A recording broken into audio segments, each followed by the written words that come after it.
Seperti bentuknya, bola itu blunder. Tapi tenang aja Trippier, bukan pesepak bola doang yang bisa blunder. Menteri juga bisa. Selamat datang di Box to Box Football Show.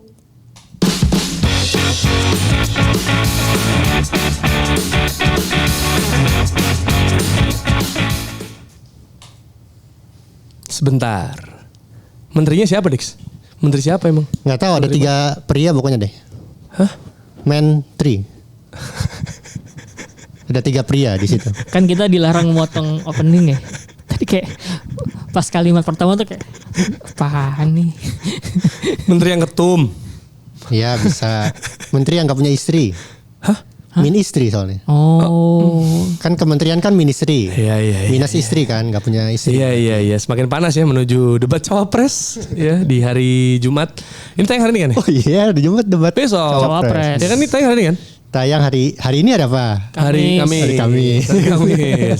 Ya tapi kita nggak ngomongin soal debat capres, walaupun kalau terkait soal Kanjuruhan sebenarnya kemarin gara-gara debat pertama jadi banyak beritanya. Banyak beritanya. Terus Ya tadi kan? pagi gue seperti biasa sebelum rekaman lihat ada berita apa aja sih? Yang terupdate. Ternyata ini yang ditampilkan nih. Banyak dari namanya KBA News. Ini sebenarnya bagus ya karena Kanjuruhan di-up lagi. Cuman gue agak curiga sama si KBA News ini. Soalnya dia ngarahinnya ke Amin terus. Misalkan gini, ada terus di situ. Mantan striker Niak Mitra dukung Anies usut tuntas Siapa tuh Kanjuruhan. Nanang? Yang di sini ada juga. Nanang Kushardianto. Terus habis itu bukan ex-kapten Nanang PSM Sumirlan apresiasi komitmen Anies untuk usut tuntas Kanjuruhan. 2. Yang ketiga, solidaritas tinggi para supporter sepak bola dukung Anies agar tragedi Kanjuruhan terungkap. Yang keempat, keluarga korban dukung Amin untuk usut tuntas Kanjuruhan. Yang kelima, keluarga korban apresiasi Anies usut tuntas Kanjuruhan. Lo mau gue tawarin Semuanya ngarah ke situ. Lo mau gue tawarin perspektif gue sebagai mantan jurnalis gak? Silakan. Jadi kalau misalkan lu ngelihat ada satu isu gitu ya, terus kemudian angle-nya jadi banyak. Itu namanya pecah angle. Nah, itu pecah angle-nya itu dipotong sampai tipis banget tuh. Per orang. Yang tadi 2 terakhir yang gue sebutin tuh tipis banget. Keluarga korban dukung Amin sama keluarga korban apresiasi Anies. Jadi gue nggak tahu. Jadi kan gue kan bedanya apa ya? Gue kan gini. Tapi 2 berita. Gue kan tidak bisa menuding apakah sebuah media punya keberpihakan tertentu apa enggak gitu kan. Itu agak inilah. Agak kurang ajar kata Tenesius kalau misalkan gue kayak gitu. Cuman yang bisa gue tawarkan dari perspektif gue, kalau misalkan lu ngeliat sebuah media online gitu ya, ada satu isu, terus angle-nya dipecah jadi banyak tuh namanya pecah angle, dan itu kemungkinan karena editornya ngerasa, oh ini isu ini lagi rame, goreng terus, jadi ada berita terus dengan keyword tersebut. Tapi to be clear, bukankah media sebenarnya nggak apa-apa punya keberpihakan? Ya gini. Asal clear. Betul. Jadi gini loh, yang selalu gua perdebatkan dengan teman-teman gua adalah media harus netral. Padahal ketika media mengkritik koruptor gitu ya, itu kan udah keberpihakan ke rakyat. Oke.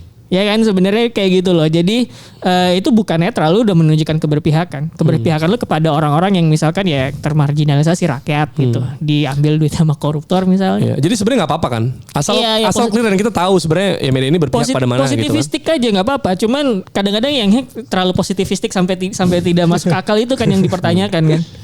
Tapi soal tadi ya gue happy-nya Kanjuruhan keywordnya banyak. Ya. Cuman ya tadi satu berita itu aja yang gue soroti. Kayak misalkan nih, kalau let's say Erik ten Hag main di Liga Indonesia gitu ya, terus kemudian dia klubnya lagi struggling, lagi bermasalah, dan keyword Erik ten Hag naik tuh. Terus kemudian lu bakal mungkin kalau misalkan gue jadi wartawan mungkin akan bertanya juga pendapat supporter A tentang Erik ten Hag gitu kan, terus pendapat penjual di sekeliling stadion ini soal kepelatihan Erik ten Hag, karena mereka kan kaitannya mereka juga supporter pendidikan sekeliling stadionnya, misalnya kayak gitu loh. Jadi akan terus dicari sih angle-angle kayak gitu. Tapi sebenarnya dari ya kalau kita ngomongin konteksnya capres ya, paslon gitu. 03 juga sebenarnya kan Mahfud MD ada di TGPIF. Siapa yang menang 03? TGIPF. Hah? Siapa yang menang 03? Skor. Oh. MU City dong. Kok udah tau gue itu ya. Soalnya tuan rumah kan yang 0. Mana lagi coba yang lu inget 03? Iya. Oh iya bener tadi ada TGIPF. Ini Mahfud kan yang punya perusahaan ini film ya? Enggak. MD Pictures. Enggak, bukan dia. Bukan ya? Gue kira dia itu. Mahfud MD punya Pictures. Mahfud MDP. Bukan gelar itu ya. Oh iya, MD juga bisa. MD gelar. Atau jabatan Managing Director.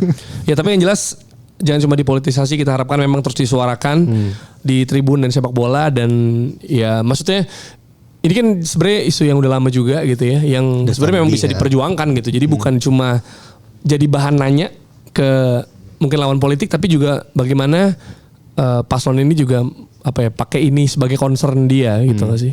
Gue sih lihatnya kalau Amin sih pakai karena ya mereka juga pakai istilah timnas kan buat tim mereka gitu. Terus ya istilah bola gitu ya, gue ngerasa ya isu populer aja sih. Cuman ya gue senangnya sebagai media ya ini naik lagi sih keywordnya. Cuman dipakainya sebagai apa dulu sih. Masalahnya itu doang.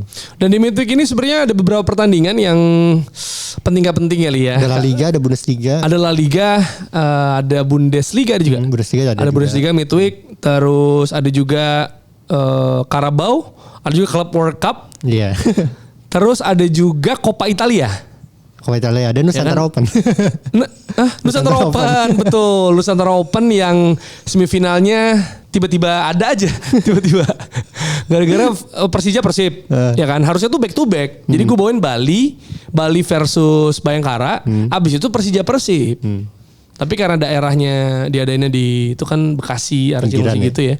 Jadi daerah ini lah tengah-tengah lah. Jadi ada yang Persija, ada yang Persib. Jadi akhirnya dialihkan. Nah masalahnya alihkannya nggak tahu di mana. Kita semua mempertanyakannya. Tapi tiba-tiba udah di skor aja menang Persib. Mainnya di mana jadi? Nggak tahu gue. Nggak tahu, semua nggak tahu. Orang nggak jadi dipetik. Kru broadcast juga nggak tahu. Jadi tiba-tiba ketemu di final ya mas gitu. Nggak jadi dipetik. Hah? PTIK. Nggak mau. Karena Kapolresnya nggak mau ambil risiko. Karena itu isunya bisa digoreng banget kan. Kalau melihat sosok di balik Nusantara Open begitu. Cuma tadinya, tapi isunya kayaknya di Hambalang sih isunya. Hambalang. Tapi gue gak tahu sih. Happy banget nih Rossi kayaknya nih. Absurd banget gue denger beritanya tuh absurd. Iya bener-bener orang broadcast juga, wah kita kegocek nih. Lu bayangin pihak broadcast loh. Kalau gue atau awam mungkin ya kan dirahasiakan. Tapi kalau udah kita gak perlu tayangin deh. Atau kita gelarnya pertandingannya. Gitu. Maksudnya kayak itu kan sebuah turnamen resmi ya, meskipun bukan yang prestis paling atas gitu istilahnya gitu. Iya, terus kemudian lo nggak tahu pertandingannya dimainkan di mana, atau udah ada hasil gitu. Iya, supporternya lo udah langsung gimana ada berita terus saksi pertandingannya ini siapa gitu. Persib juara tahun lalu juga. 2-1 skornya. Jadi netizennya pada lah gimana sih? Jadi jadwalnya harusnya misalnya jam 10. Tahunnya digelarnya kayaknya barengan sama game Bali tapi tempatnya dirahasiakan. Ini tuh gue jujur aja emang tidak mengikuti ya. Cuman untuk apalagi buat gue yang nggak mengikuti ya, dengar kabar kayak gitu kayak mengerikan dahi. Tapi kan riskan. Nggak benar serius. Gue juga setuju kalau riskan tuh emang nyari tempatnya susah. Dan apalagi ini nggak diprioritasin gitu kan karena level junior gitu loh. Tapi ya karena di perempat final juga supporter Persija sama Persib udah datang juga. Iya. Jadi memang ya risky sih menurut gue memang.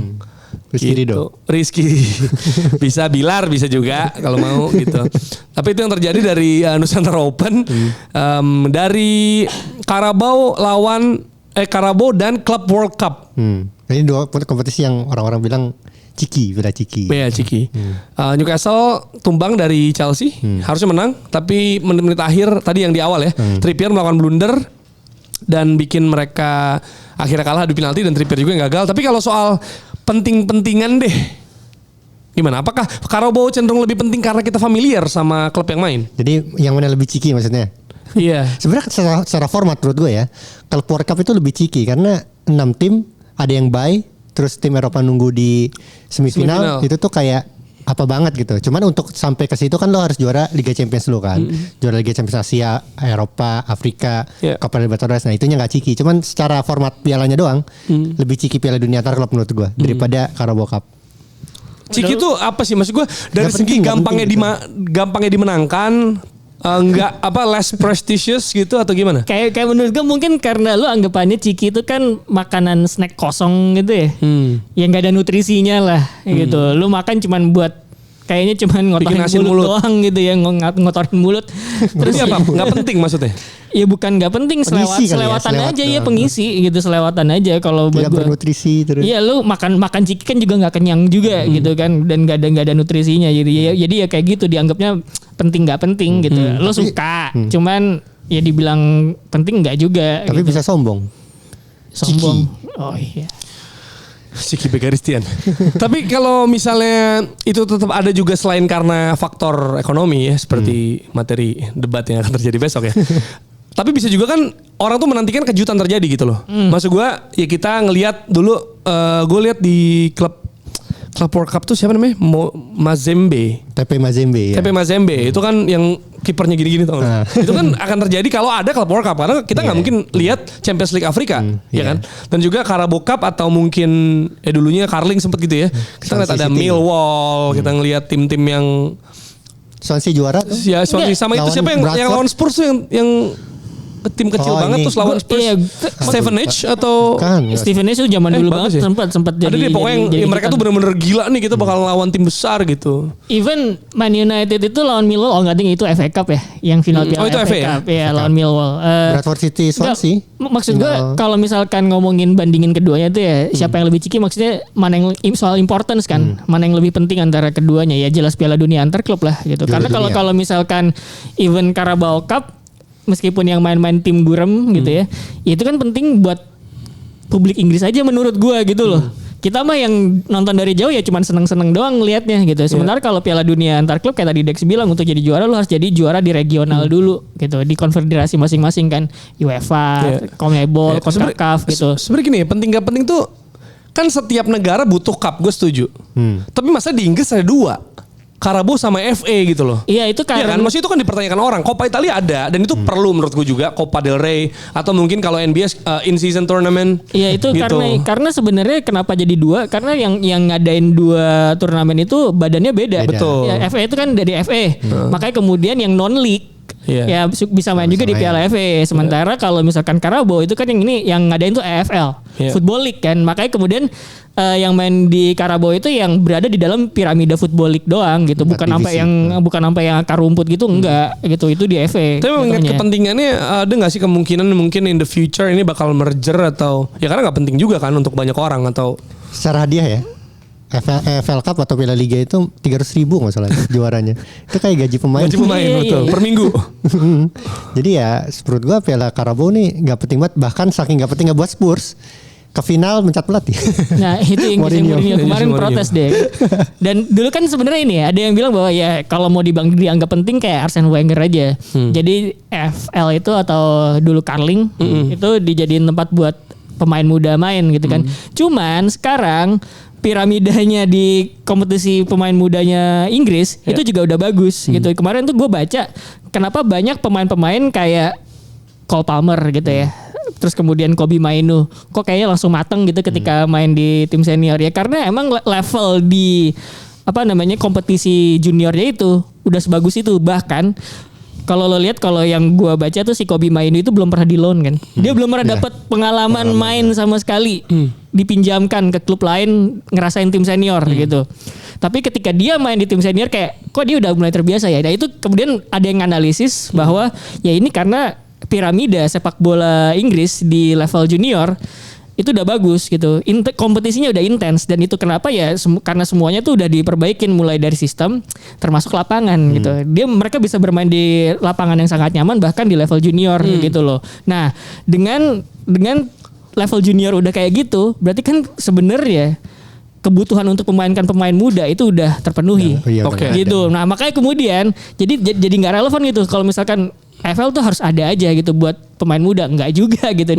Mereka udah punya kompetisi sendiri gitu. Nah kalau misalnya argumen adalah kepentingan untuk pemain muda, terus juga ya mungkin ini soalnya beda kepentingan mungkin sama FA. Kita juga punya agenda sendiri yang lebih komersil karena kan namanya ganti-ganti nih. Maksud gua dulu sempat di zaman gue suka bola Worthington, terus Carling ya sebetulnya. Carling. Coca-Cola sebelum itu. Coca-Cola, terus habis itu sekarang Carabao gitu. Gimana sponsornya doang kan sebenarnya kayak gitu kan. Tapi kan Nah yang Ciki jadi sponsor bagus tuh. Iya, tapi kan mereka nggak tahu di sini sebutnya Ciki, ya kan? Mungkin si Tato. Di sana tuh apa sih? Yang Sebenarnya yang Leisha di sana tuh apa sih? Menu-menu Nggak Karabo nggak nih, makan. Walkers. Ini menurut gue Oh, iya, Walker. menurut gue ya, karena kan lu kan sempat ngeritik elite development, apa yang di Indonesia namanya? Epa. Epa. Pro Epa itu Academy, ya kan, nggak elit dan nggak pro. Ya, elit nggak Academy doang. kan, Nggak yang pro, lu nggak bilang academy. gitu. Sebenarnya kalau gue jadi Ciki, gue pinter, gue bikin piala Bikin buat pemain piala muda buat- namanya piala Ciki beneran gitu. Gue branding sekalian di Indonesia kayak gitu. Jadi nggak penting dong Ciki kan merasa aduh. Tapi ini Tapi dibikin jadi penting. viral pasti. Tapi jadi viral. Paling nggak diomongin ya dan orang penasaran Iya. paling nggak. Dan apalagi lu tujuannya bener, gue pengen bikin kompetisi buat pemain muda di Indonesia Iya. gitu. Atau minimal bikin jadi inilah kayak Inter High gitu. Gini. SMA Kalau gitu. kebutuhannya adalah untuk publik Inggris doang dan juga untuk pemain muda doang, apakah gelar di sini bisa dihitung sebagai treble Major. atau double? Maksudnya Champions League, Premier League, Carabao Cup misal. Liverpool tuh pernah kan? Ya apakah itu valid disebut treble atau harus FA baru gini. treble? Kalau menurut gua treble itu harus yang major. Emang biar kerasa prestisnya. Jadi Carabao nggak major. Nggak major. Gak major kalau menurut gua yang prestisnya beneran beneran diakuin gitu ya. Ya turnamen domestik yang paling tinggi di negara masing-masing, Coppa Italia katakanlah, terus kemudian Piala FA, juara Liga, ya kemudian Champions League gitu.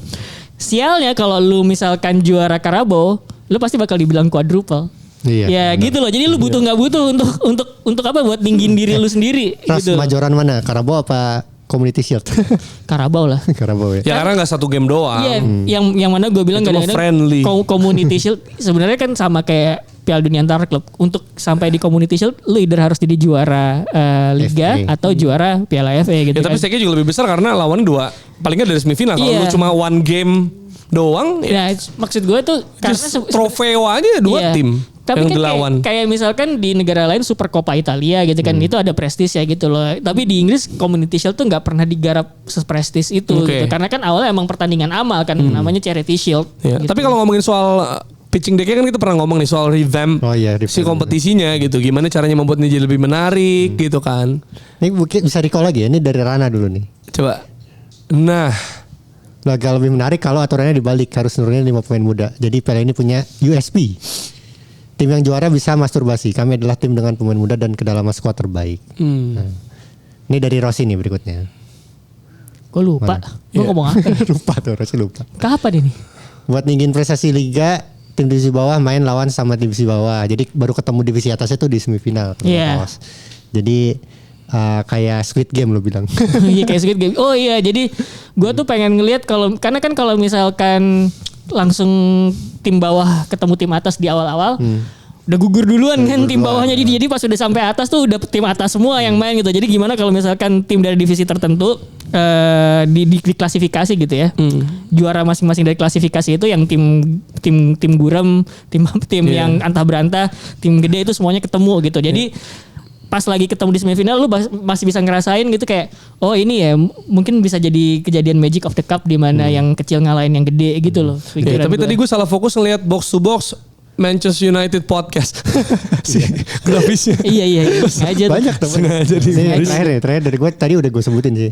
Iya. Kalau gue Ciki jadi sponsor. Box to box trolling Trolling podcast. IG live rahasia. Setelah itu nggak di save.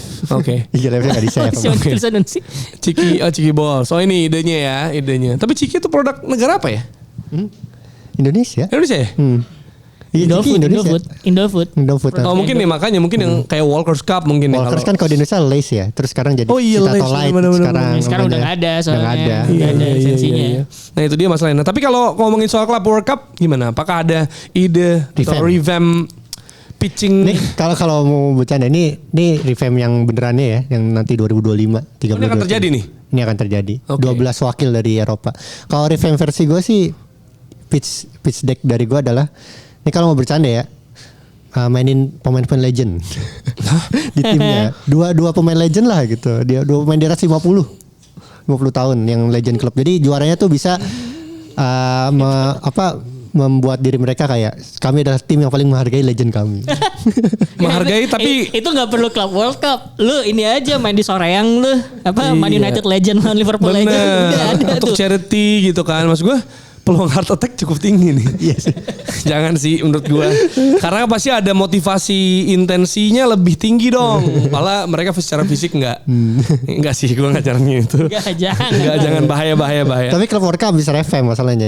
Jadi kita lihat ke depannya Ya gimana. udah. Itu revampnya itu gimana Dex maksudnya? Jadi Kayak Piala Dunia negara. Nah itu 32 klub. siapa? Maksudnya kan kalau Piala Dunia itu kan ada kualifikasi di tiap-tiap konfederasi kan. Ini kualifikasinya 4 tahun sekali kan? Iya, terus kemudian gimana cara menentukan wakil Eropa 12. 12. Nah, itu gimana tuh? Jadi 4 juara Liga Champions 4 edisi. Kalau ada yang sama gimana? Nanti ada koefisiennya dari situ. Oh, oke. Nah, terus yang nggak jadi juara itu diambil dari mana? Koefisien. Koefisien. Makanya MU mungkin bisa masuk tapi enggak sih. Koefisien berapa dia? Tapi kan kemarin kan di koefisien itu kan nggak masih cuma 12, Champions League kan? Hah?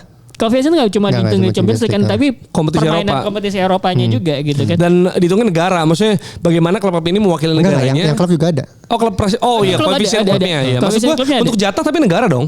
Berarti kan Kalau jatah di Piala Dunia sih klub. so berarti gini, let's say misalkan gua nggak pernah lolos Champions League tapi gua lolos terus di Europa League dan gua misalkan at least di sepanjang 4 musim tuh Europa League.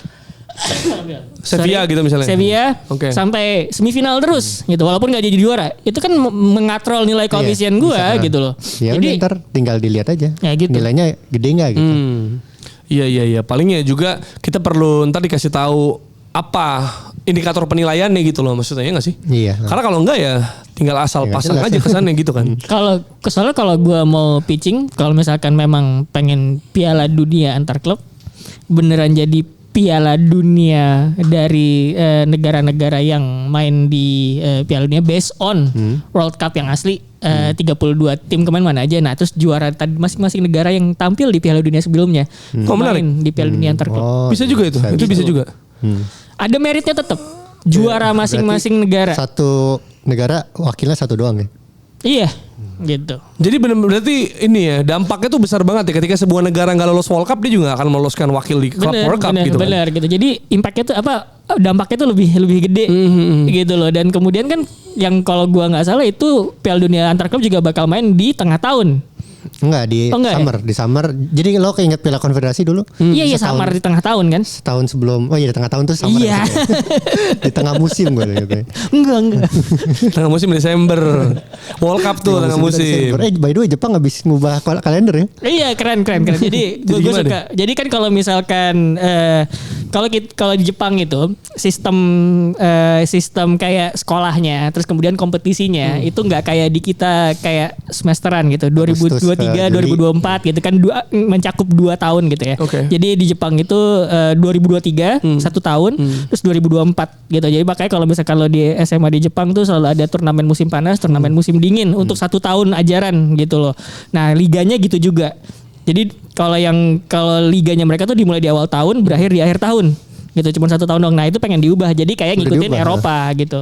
Iya. Dari Agustus ke Mei. Iya, kita akan lihat kayak gimana. Karena kalau ide lainnya itu bikin kualifikasi klub World Cup kayak World Cup beneran per Wah, konfederasi. susah itu mah. Enggak sih. Enggak. Karena bikin capek pemain doang gitu Iya. ya. Walaupun ya itu akan disenangi oleh federasi dunia ya, UEFA atau FIFA gitu kan. Broadcast mungkin senang juga. Hah? Broadcaster mungkin senang Iya, juga. broadcastnya karena ada more matches, tapi buat pemainnya gila banget gitu. Tapi kalau kita ngomongin soal Carabao Cup dulu nih, soal hasil-hasilnya di mana Everton Fulham adu penalti selesainya ya 7-6 untuk Fulham. Nah, Fulham akan menghadapi Liverpool yang menang 5-1 atas West Ham. Port Vale itu 0-3. Oh, bener gak sih Vale ngomongnya?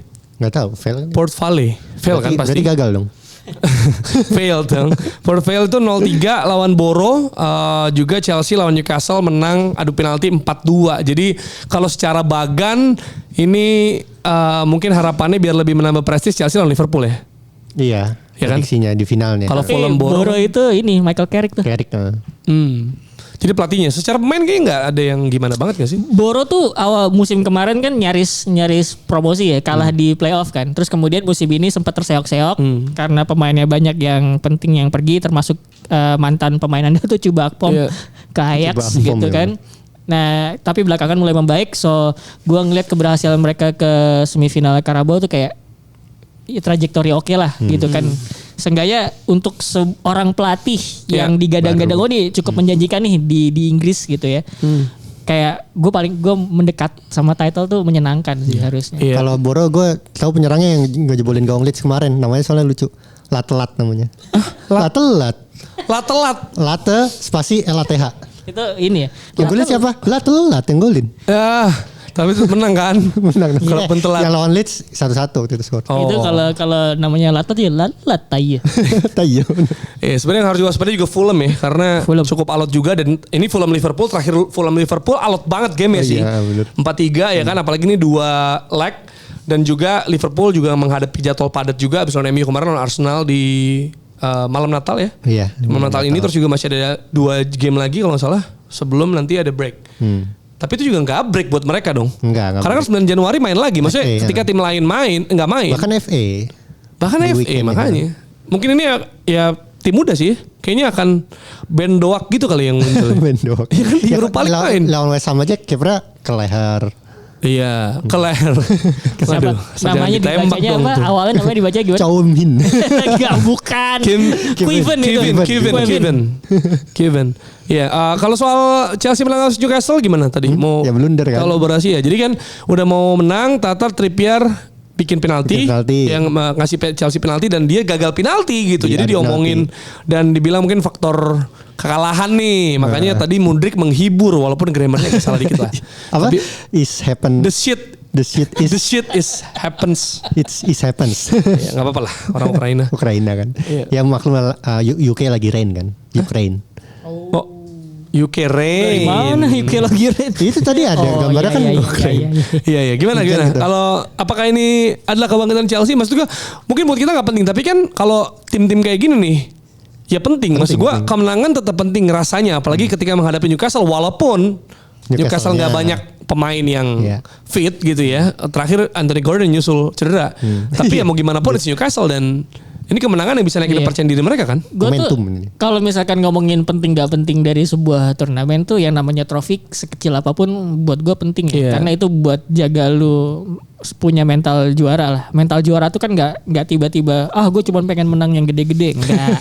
Itu harus dipupuk. Itu harus dipupuk. Rasa haus dan lapar. Terbiasa menang gitu ya. Terbiasa 100% gitu. Kecuali mungkin memang kayak lu Manchester City atau Liverpool beberapa musim kemarin tuh, gila gue harus ngebagi antara Carabao sama Piala Dunia antar klub. Ya Piala Dunia antar klub lah gitu. Kayak gue jadi terpaksa harus nurunin tim lapis kedua di Carabao. Cuman itu kan konteks kasusnya khusus ya gitu ya. Cuman kalau nggak ada kasus kayak gitu, menurut gue ketika lu punya peluang untuk jadi juara, ya udah, lu udah harus bisa perform gitu. Dan sebenarnya kan kayak lu ngeliat Newcastle musim kemarin udah jadi finalis gitu ya. Musim ini ya dia kasihannya agak ini ya, terganggu sama cedera gitu kan. Cuman dari secara keseluruhan 2 musim terakhir gue ngeliat sebagai tim yang lagi pengen nanjak, ya gue butuh trofi untuk bisa memvalidasi ini semua gitu. Jangan kayak Tottenham Hotspur dikit lagi punya dapat trofi mecat pelatih. Itu masalah apa ya Spursnya? City. Final susah sih emang, cuman ya lo gak mencat Mourinho di saat sebelum final juga. Tapi itu menjaga rekor Mourinho nggak kalah di final sih. Di saat itu ya nggak sih? Ya kan? Kalau secara rekor maksudnya itu sangat mungkin Mourinho kalah di final. Nggak sukanya lu sama Jose Mourinho ya. Kan gue ngerasa bahwa Mourinho itu sebenarnya nggak lepas dari kritik harusnya kalau lihat permainan yang dia terapkan. Cuman gue pikir dia tidak akan mundur dari challenge sih. Sesulit apapun. Gitu. Iya. Tapi ini awal Chelsea bangkit atau ini adalah bangkit sih menurut gue. Bangkit. Chelsea soalnya gue percaya sama Pochettino sih. Dia selalu bisa memperbaiki masalahnya, masalah defense diperbaiki, masalah offense diperbaiki. Sekarang dapat masalah defense diperbaiki, kedepannya sih perform bakal. Kalau gue belum yakin masalah defense diperbaiki belum, karena balik lagi Newcastle juga emang lagi keropos gitu. Ya. So sementara kalau Boro kan problemnya kalau dari awal musim striker ya, penyerangan ya. Si Carrick tuh bilang beda yang membedakan performa kami musim kemarin dengan musim ini, kenapa musim ini agak ngedrop. Gue ngeliat kurang banget inversion, dia bilang kayak gitu. Itu salah satu yang gue inget. Nah sama kemudian eksekusi akhir. Nah ini agak 2 tim yang lagi sedang memperbaiki diri nih sebenarnya. Tapi kan kalau orang bilang final ideal ya jadi Chelsea Liverpool. Nah kalau Chelsea ketemu di awal musim seri, tapi kalau Chelsea yang sekarang ketemu sama Liverpool yang sekarang juga Liverpool. Iya kan? Walaupun tapi kalau tim muda yang keluar, tapi kalau final kayak enggak ya? Kalau final mungkin enggak, cuman kalau tim muda yang keluar Chelsea lebih bagus kayaknya. Ntar gue inget-inget. Ada Hall ke Newcastle. Enggak, Ya. gue Liverpool tetap. Iya sih Liverpool masih tetap. Secapek-capeknya mereka. Bukannya gue ngeremehin Chelsea, cuman nih, emang trajektori Liverpool tuh emang lagi bagus. Jadi nggak jadi bangkit dong Pochettino. Ya kan bangkitnya nggak harus juara. Iya final, paling nggak final. Oke, kalau kita geser nih soal kepentingan nih Man City. Ini ada kepentingan juga politik. Ya, Karena ini mainnya di politik Jeddah. mah FIFA. Oh, FIFA. Kenapa mainnya di Jeddah politik itu baru. Karena mau Piala Dunia juga kan. Tapi Iya. menurut gua City bakal menang sih di final. Soalnya lawannya sakit anjir. Flu. Fluminense. Iya. Flu. Fla sama flu. Flamengo itu Flamengo. Fla-Flu tuh terkenal tuh di Brazil tuh. Derby. Derby Fla-Flu. Iya. Keren itu namanya. Tapi mendingan politisasi pakai sepak bola atau AI? Mana ya? Siapa emang pakai AI? Ini bridging dari Dex ya. Ini gue Iya, tahu. Bridging dari Dex. Gambar AI agak identik sama politik. Gara-gara kita lihat di mana-mana ini Iya, berarti iya. kan maksudnya. Yang warna biru muda kan? Ya kan? Di luar politik juga padahal banyak yang pakai AI seperti Inter Nusantara kan. Nusantara pakai AI. Ini misalkan nih ya. Ini ada box keluarin kuis nih. Tahu nggak nih tebak nih siapa pemainnya nih? Ini gambarnya kalau yang di game kan game banget kan, kartuni banget kan. Nah, Kartuni. dibikin gambarnya kartuni. Dibikin gambarnya pakai AI sama AI-nya. Nih, ini siapa kira-kira ya tebak aja lah pokoknya. Maksudnya ini tebak antara 4. Iya antara 4. Paling mirip siapa itu? Secara rambut, secara ini gampang juga ya ditebak. Oleh at the wheel tuh. Oleh the Wheel ya bener. Tuh, kaosnya usut tuntas. Iya. Jadi gimana? Kalau kita lihat tadi yang sebenarnya bisa di follow ya tadi ya Bas Olsing ya. Oh iya ada akunnya Bas Olsing sama Segara Segala biru. Abis makan di India. Iya benar. Bukan di India. Ini kemarin habis nonton Piala Dunia. Wow. Bisa nyelip tiba-tiba nih. Iya. Presidennya nggak ikut nih. Iya. Presiden. Harus foto sama presidennya dong. Segala biru Trofi Tour jadi MC gak tuh kira-kira? Bisa ya kayak. Suaranya kayak ini. Suaranya familiar ya kalau pas MC ya. Tapi kalau di pertandingannya di round 14 Inter Nusantara menang 3-1 lawan Bengaluru Phoenix. Mereka main di India dan menang di kandang lawan. Nanti bakal menjamu Manhattan FC di hari Minggu jam 8:30. Itu lawan yang tahun lalu juara ya? Momok ya? Enggak, tahun lalu juara Paris. Oh ini lawan di semi ya? Semi. Iya kan Manhattan kayak finish bagus nih tahun lalu. Kalah terus lawan Manhattan. Makanya ini momok nih. Iya. Tapi ya di klasemen lagi peringkat 1. Tapi karena sistemnya playoff sih gue agak ngerasa lu nggak apa-apa lah kalau di liga asal pas playoffnya menang. Bener sih. Sama seperti Liga 1 yang kita udah bahas kemarin. Iya bener. Lu nggak perlu peringkat 1 untuk jadi juara. Either misalnya peringkat 4 bahkan ya lu tetap bisa punya peluang juara karena ada championship game gitu kan. Itu yang agak licik ya sebenarnya. Dan ada juga One FF Fantasy. Jadi selain FPL lu ada variasi lah. Kalau misalnya FPL kan cuma untuk satu pemain doang yang lu ganti dan chipnya doang. Nah ini bisa ada variasi lainnya Dex. Nah ini ada giveaway-nya dari box to box. Apa Jadi itu? kalian ya daftar di oneff.com terus bikin tim fantasy. Kalau bisa ngalahin timnya @admin box to box bola bisa dapetin jersey Inter Nusantara. Maksudnya Waldo. Tuh. Iya Waldo yang megang itu. Waldo gak terlalu jago sih FPL. Kalau ada lu di belakangnya mungkin gue make sense ya. Tapi kalau Waldo kayaknya masih bingung-bingung lah. Ini kan gue nanya ya, ini sampai kalau nggak ada pemenang gimana? Terusin aja katanya. Jadi giveaway ini bakal ada terus sampai ada pemenangnya. Wah luar biasa. Tiap round. Luar biasa. Tapi ngomongin soal fantasy, bukan cuma One FF doang yang ada fantasinya, tapi juga FPL. Dan salah satu yang paling diminati, terutama setelah Haaland cedera dan game week 18 gak akan main, adalah mau Piala Dunia ya. Karena Piala Dunia, toh dia gak main juga. Adalah Dominic Solanke. Kok Solanke? Dan Oli Watkins. Ya Solanke juga loh. Solanke juga, ya, Kemarin masih juga attacking returns dapet dia. Nah gue baca di The Athletic soalnya ada yang bilang Oli Watkins ini adalah penyerang Premier League terbaik kedua setelah Haaland. Lah iya emang siapa lagi? Emang apa argumennya siapa misalnya menurut lo? Salah bukan penyerang ya? Iya. Kalau penyerang siapa Ros? Ada nggak selain Watkins? Menurut gue sih valid. Gue attacker. Winger. Ya, tapi kan mungkin karena posisinya dia ngelebar ya. Maksudnya attacker kan sentral. Striker juga attacker. Ya, attacker itu kan termnya lebih luas. Iya kan maksudnya. Attacker penyerang kan? Iya. Gimana? Defender penyerang. Ini maksudnya striker kali. Iya. Iya kan striker kan. Kalau secara striker siapa nomor 2? Bagi gue bener. Oli Watkins. Iya nggak ada. Dia sih emang argumen. Maksudnya kita nggak ngomongin juga soal FPL ya. Kita ngomongin juga soal gimana dia terlibat di sistemnya Emery. Iya. Bagaimana dia bukan cuma mencetak gol tapi juga menjadi fasilitator untuk Aston Villa gitu kan. Maksud gue Leon Bailey, Tielemans golin, terus si siapa namanya? Diaby. Itu kan banyak dia buka ruang, dia kasih asis ya kan. Berarti emang menarik ya kalau ngomongin orang pemain-pemain yang ada di posisi sentral terus di depan gitu ya. Emang cuman City sama Villa yang perform. Arsenal siapa?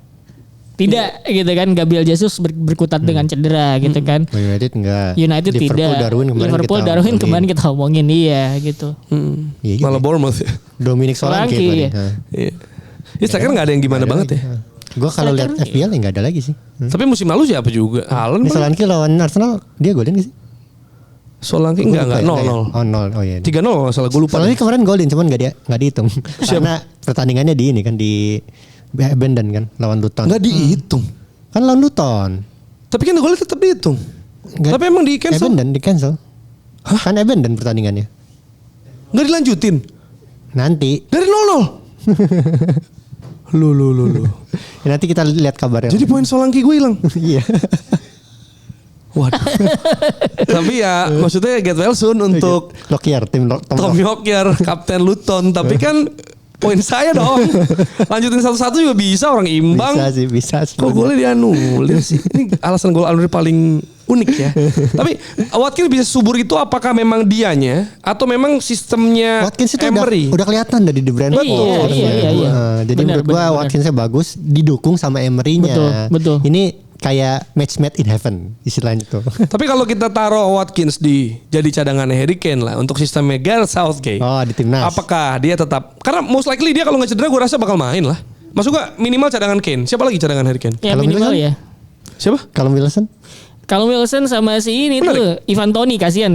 Ivan Toney belum kembali. Tapi Wilson sama Watkins coba. Watkins. Ya Watkins kan. Ya nggak sih cadangan secondnya. Kalau ngomongin current form Watkins. Iya. Jadi gimana? Kalau dia masuk sistemnya Southgate? Enggak gini. Kalau sistem Southgate. Iya maksudnya layak dong kalau dia masuk timnas. Enggak, gue pikir kalau misalkan masuk ke sistemnya Southgate sebenarnya dia dikelilingin banyak pemain yang sangat-sangat teknikal. Harusnya ya. Di sisi sayap, terus kemudian di sisi gelandang gitu ya, central defensive attacking semuanya. Itu penuh sama pemain-pemain yang teknikal gitu. Jadi mestinya kalau misalkan dia dimainin ketika Harry Kane diistirahatin gitu ya, harusnya sih bisa gitu karena kerjanya nggak bakal terlalu banyak gitu. Tapi kan kalau soal teknikal juga misalnya kita ngomongin ya, Man United juga wingnya teknikal, tapi kan nggak ngasih umpan, nggak fit in secara chemistry maksud gue. Teknikal dan kreator menurut gue. Maksudnya Man United Anthony Rashford kalau ngomonginnya teknikal tidak selalu berjalan lurus dengan end product. Sebenarnya aja. Iya, tadi kan konteks lu teknikal. Kalau teknikal kan tapi maksudnya teknikalnya nggak melulu ngasih ke striker. Teknikal gini loh. Jadi gimana jelasin ya? Karena tapi bener gak? Enggak maksud gue technical itu tidak selalu berjalan lurus dengan end product gitu kan. Jadi makanya kemudian kalau lihat Alejandro Garnacho itu technical. Kemarin dibahas juga sama beberapa orang, salah satu kelemahan Garnacho meskipun dia terlihat exciting gitu ya, senang dribbling, one on one juga oke gitu. Kelemahannya adalah satu, ketika dribble ketemu pemain kayak TAA yang fisiknya lebih bagus, dia kalah duel. Kedua, dia key passesnya masih minim gitu. Jadi intinya dia masih kurang menyuplai. Itu kemudian permasalahannya adalah kembali ke pemainnya, apakah dia mau menyuplai atau enggak gitu, apakah dia bisa menyuplai apa enggak. Nah pertanyaan lo adalah ketika kalau misalkan di Inggris dikelilingin banyak pemain-pemain teknikal, berarti kan mereka bisa finishing sendiri itu kan menurut lo kan, karena ada kemungkinan mereka nggak nyuplai. Nah iya, sama seperti yang terjadi klub masuk gue gitu. Nah itu tinggal diatur via sistem aja sebenarnya kalau menurut gue. Ya lu kasih role masing-masing ke pemainnya gitu. Oke, ini kita pattern nyerangnya gini ya. Lu cuman bisa dribbling, ketika dia udah masuk lu oper ke dia, kan bisa kayak gitu. Tapi yang lu lihat sejauh ini di tim Inggris gimana? Apakah mereka menyuplai Harry Kane dengan baik atau Harry Kane juga ya turun dan menjemput? Pada dasarnya gue nggak melihat taktik Southgate tuh bagus gitu. Jadi dia cuman menyerahkan kepada kemampuan pemain-pemainnya. Individual brilliance. Nah kalau dari situ Inggris tuh udah punya komposisi yang bagus sebenarnya. Udah di situ doang. Tapi kalau chemistry-nya nggak ada? Hah? Itu masalahnya. Iya, maksud gue itu kan. Maksud gue kita kan juga sering ngomong gila Jude Bellingham, Declan Rice. Terus Harry Kane cadangannya Watkins. Wingnya nggak usah ditanya lah, ya kan. Seenggak performnya Rashford. Mereka punya Grealish, mereka punya Foden, mereka punya Saka gitu. Tiga-tiganya on form sekarang. Ya, nggak pakai. TA-nya nggak kepake juga. TA yang begitu aja kan gitu. Kalau menurut gue kalau misalkan secara taktikal tidak support gitu ya, tidak terlalu detail lah katakanlah kayak gitu. Ya nggak detail sih. Gak detail sebenarnya. Jadi gue cuma ngasih kerangka, ya udah lu abis ini lu find out jalanin. sendiri lah gitu, jalan sendiri lah gitu. Find out Sebenarnya Apakah Watkins striker yang bisa find out sendiri? menurut gue kalau kayak gitu bukan cuma ngomongin Watkins, berarti ngomongin Watkins dan teman-teman lainnya gitu. Termasuk yang tadi kita sebut Grealish atau siapalah Bellingham segala macam. Jadi emang tergantung emang dinamisme mereka gitu. Kalau misalkan Watkins bisa nyetel sama itu, dia bakal baik-baik aja gitu. Tapi gimana forecast lo? Maksud gue gini, Inggris bisa thriving terus karena Harry Kane. Maksud gue Harry Kane pun bisa mengkreasi peluang dia sendiri dan dia jemput bola segala macam. Nah untuk Watkins sekarang nih, karena mau gimana pun saya tetap dibutuhkan lah untuk jadi plan B gitu. Apakah Watkins bisa dari hal itu kayak Harry Kane untuk bisa oke, kalau nggak ada arahan dari pelatih gue, harus gue improve nih kan gitu kan intinya. Harus gue yang turun gitu. Mungkin kalau ngarepin dia jadi kayak Harry Kane enggak gitu ya. Sama apa lu mengharapkan dia turun, ikut build up, ikut kreasi peluang. Mungkin levelnya nggak bakal sama kayak Harry Kane gitu. Tapi kalau ngelihat form dia di Aston Villa dan dia terbiasa main sama sistem yang saklek di arahannya Unai Emery, harusnya dia dapat sesuatu lah dari situ gitu. Dan gue pikir ketika dia main ke tim yang lebih loose katakanlah gitu ya, mungkin taktikalnya nggak sedetail Emery gitu ya. Gue rasa dia bakal bisa-bisa aja gitu. Dia karena dia udah dapat pemahaman gitu loh. Oke, kalau teman gue gerak ke sini, ada kemungkinan gue harus gerak ke sini gitu, ngebuka ruang, atau ketika gue nggak ngebuka ruang ya udah gue jadi opsi untuk mencetak gol atau chances di depan kayak gitu loh maksudnya. Tapi speaking of Watkins, adakah striker yang lebih menggoda dibanding Watkins Dex in terms of FPL? Solanke sih. Iya, Solanke. Sebenarnya kalau sehat ya, Isak sebenarnya. Tapi dia rotation prone gak sih? Enggak sih, kalau menurut gua kalau Isak fit, Isak yang inti dibanding Callum Wilson. Tapi kita nggak tahu dia fit apa enggak. Ya masalahnya dia nggak fit. Jadi Watkins. Kalau dia fit dia pasti So it's all in Watkins. Watkins, Solanke, Wilson boleh. Gila ya kalau Liverpool Arsenal seri, Aston Villa menang, Aston Villa di puncak. Gila ya. Tapi kita harus bahas nih makanya. Liverpool lawan Arsenal akan menemani Christmas Eve malam enggak juga ya. 23 malam. 24 dini hari ya. Belum ya. Ya 23 malam sih hitungannya. Orang udah libur kali ya? Kantoran udah libur belum sih? Udah harusnya. Kan 24 tuh minggu. Oh iya, 24, 25, 26 biasanya kantornya. Nah, ini peringkat 2 peringkat 1. Apakah ini menjadi kado Natal yang indah untuk penonton netral? Kalau penonton Liverpool dan Arsenal udah pasti tegang. Dua tim ini mainnya lagi bagus-bagusnya, jadi gue ngerasa bakal menghibur sih pertandingannya. Kado, kalau lo bilang kado Natal ya harusnya kado Natal yang pas. Tergantung konteks menghiburnya gimana. Sebenarnya bukan saling menyerang gitu ya, cuman kayak tactical battle gitu loh. Jadi lebih Arsenal City dibanding City, apa yang banyak skornya? Habis City Chelsea kemarin? Iya, City Chelsea yang banyak skornya gitu. City Chelsea atau gue mungkin tidak. City Arsenal, City Liverpool. Gak banyak skornya. Gue mencoba membedah menariknya bakal kayak gimana sebenarnya. Arsenal Liverpool biasanya banyak skornya ya. Kalau historically loh. Ini perkara 4 pernah ya? 4-4, terus 3-3. Iya, pernah. 4-3. Secara histori ya. Cuman kalau ngelihat bukan Arteta. Kalau ngelihat si tim keduanya ini belakangan, ini perkara siapa yang paling bisa lebih efisien aja sebenarnya kayak gitu. Gue ngelihat kemarin tuh salah satu kritik yang diarahkan ke Liverpool abis lawan Man United ada beberapa tuh. Pertama, end product ketika udah nyampe final third, pilihannya masih suka salah. Lu harusnya buka ruang, lu harusnya ngoper gitu ya ketika ada temen lu terbuka gitu space-nya.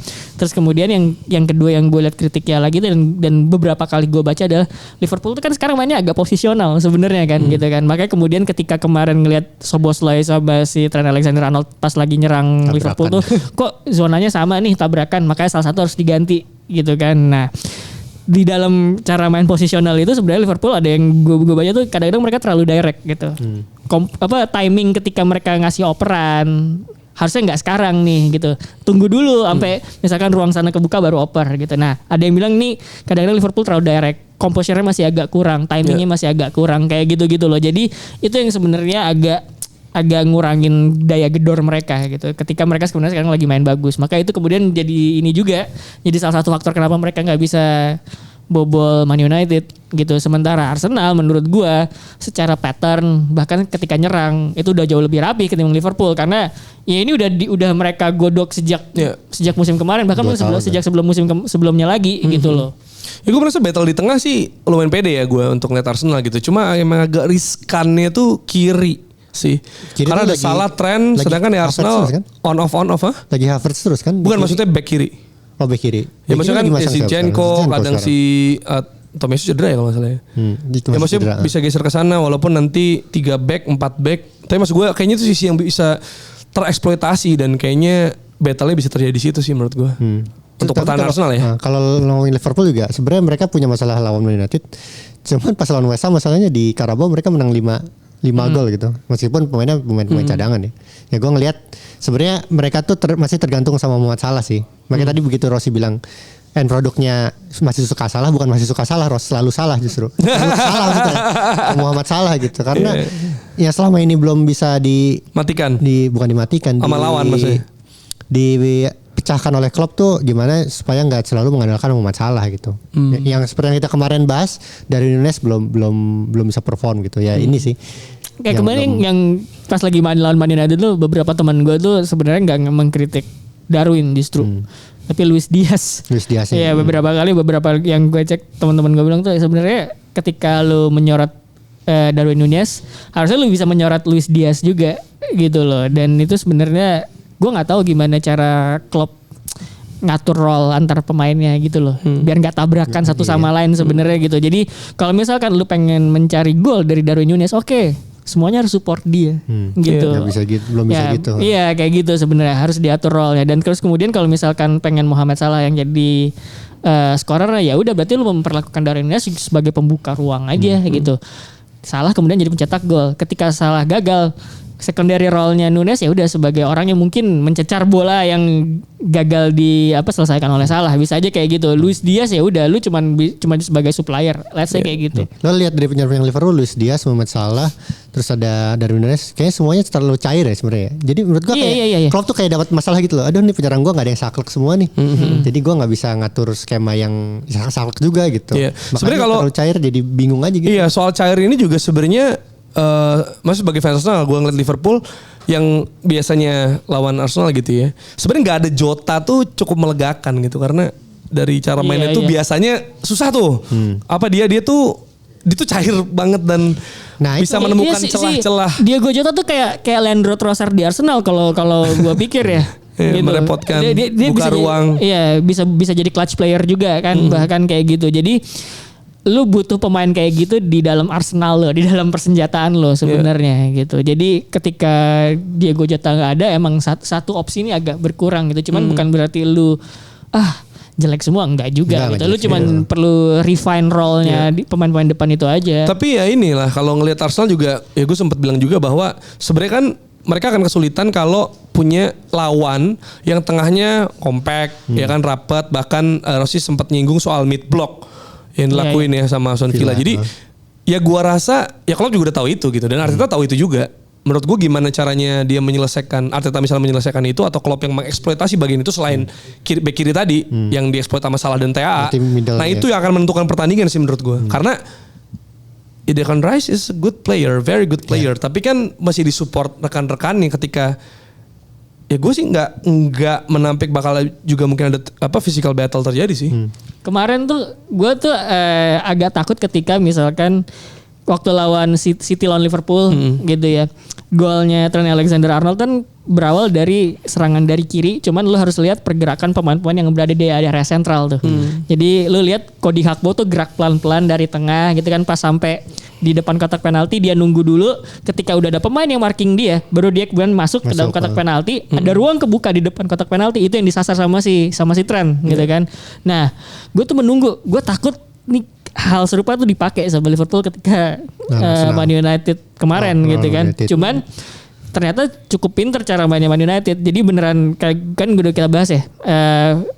Center back itu beneran lu nggak boleh keluar dari dalam kotak penalti ketika lu lagi defense gitu. Terus kemudian untuk itu yang 2 pivot yang ngelapis itu semua gitu. Itu agak tebel. Nah, gue tergantung tuh Arsenal bisa kayak gitu apa enggak gitu. Karena Liverpool punya move yang bisa dilakukan ketika kayak mereka lawan City gitu. Terus Arsenal ada Edin Ketia ya di bangku cadangan untuk sebagai opsi. Kai Havertz juga mulai Sebagai bagus. opsi. Tapi main kayak gue, menurut gue sih ntar bakal main. Eddie. Enggak sih, Kai dong. Oke, iya. Masa Eddie lawan Van Dijk. PT Kai. Enggak sih menurut gue. Iya, jadi ya bisa aja terjadi physical battle di tengah, terus juga tadi yang kiri, dan Liverpool yang harus diwaspadai soalnya gol-gol menit akhir kan. Iya, dia tuh berapa? Mereka 14 gol di 15 menit terakhir. Bahkan lawan West Ham kemarin golin juga salah. West Ham ya bener. Ya kan, maksud gue bahkan comeback kayak ini gitu loh. Jadi menurut gue bagaimana fokus dan konsentrasi menjadi krusial banget di laga ini. Berarti nggak bisa pakai komentar mainstream dong. Siapa yang mencetak gol pertama akan mengunci pertandingan gak ya? Kayaknya kalau Liverpool enggak sih. bisa City comeback juga kan. gol duluan kan. Iya makanya. Babak pertama bahkan 1-0 ya kalau nggak salah kan. Babak pertama kan, tapi ya mereka ketemu aja gitu entah gimana di musim ini mereka ketemu aja caranya untuk nge-break mungkin low block dari lawan-lawan yang kecil, lebih kecil gitu ya secara kualitas, atau yang emang numpuk gitu. Nah, Arsenal kan gak gitu. Iya. Jadi sebenarnya mereka akan lebih leluasa untuk Harusnya. bisa ngacak-ngacak sih. Apalagi ini Anfield ya. Dan Klopp juga bilang kan, ayo ramaikan Anfield. Jangan kayak kemarin lawan Man United. Kayak katanya kemarin agak sepi. Kok bisa sih lawan MU sepi, Sepi sih aneh kayak gitu. banget. Apalagi mereka pede akan membantai. Iya makanya. Ya gitu. Tapi gimana kalau dari lu apa yang akan terjadi? Nih maksudnya preview pratinjau soal Gua, Liverpool Arsenal. Kalau ngeliat gimana Liverpool kadang-kadang masih suka tadi kayak gue bilang ya, end product di akhirnya tuh suka miss dikit dan itu ngegagalin peluang terbaik mereka gitu ya. Ya buat gue sih Arsenal sedikit lebih unggul. Masa sih Ros? Loh. Di Anfield loh. Tapi menurut gue iya gitu loh. bukan lagi-lagi kan kalau gue ngomong Arsenal nih Menghibur ngejinx Jerry. segala macam menghibur Jerry Ngejinx atau ya. apalah. Enggak lah gitu maksud gue. Apa yang membuat lu yakin Arsenal akan mengalahkan enggak. Liverpool di Anfield? Gue juga tidak punya keuntungan kalau Ya, misalkan nggak apa, Arsenal berarti. jadi juara gitu. Apa menurut lu? Apa keunggulan Arsenal di lawan Liverpool di Anfield di kondisi sekarang nih? Lebih rapi Dari segi? dari segi permainan. Tapi kan kalau mau menangkan laga mesti bisa clean finishing dengan klinis. Kan Arsenal Kayak- belum kayak- bisa. iya. Exactly. Maksudnya that was the problem. maksud gue gini, kan kita udah membahas juga bahwa salah satu Rapi keunggulan 0-0. keunggulan Arsenal sepanjang musim ini adalah kenapa kemudian mereka bisa mencetak gol di menit-menit akhir ya, mereka bisa buying time gitu. Yeah. Gue main rapi dulu gitu kan, tapi gue yakin nih ada kok caranya kita bisa bikin gol gitu kalau misalnya kita nekan terus gitu. Ya. Tapi sebenarnya ya Dex ya, kalau misalnya tadi kita ngomongin soal Liverpool gol menit akhir, Arsenal juga loh. Iya. Terutama juga. untuk lawan yang tim yang bisa dibilang tim besar lah. iya Gitu. juga. Maksud gue 75 ke atas tuh Kalau Ya, itu sama yang Chelsea aja gue- comeback, maksudnya sama lah jadinya kan. Walaupun blunder ya, mengharapkan blunder orang juga gitu kan. inviting the press. Inviting the press. Kalau gue sih liatnya sebenarnya Liverpool unggul, cuman kalau imbang nggak kaget gue. Cuman gue agak sulit melihat Arsenal menang sih. Oke. Gimana menurut lo? Ya kalau ini sebelum pertandingannya ada bisa tulis langsung di kolom komentar. Kalau misalnya bener ada hadir dari Dex Leniza. Apa dia anjir? Dia mah dari Inter Nusantara tuh. Ya, nanti pokoknya hadir dari Dex sama ada camper kita namanya Didan ya. Ntar tagih aja. Oke. Selamat berarti Natal ya udah ya? Iya, kita ketemu lagi hari Selasa di Boxing Day. Boxing Day. Kita syuting lagi di Boxing Day. Oh iya. Tanggal 26. Berarti Tanggal selamat 25 kita libur. Natal bagi Anda yang merayakan. Selamat menikmati sajian Premier League dan juga Boxing Day. Kita bertinju. Box to box. Atau main pakai boxer. Bisa. See you on the next Box to Box Football Show.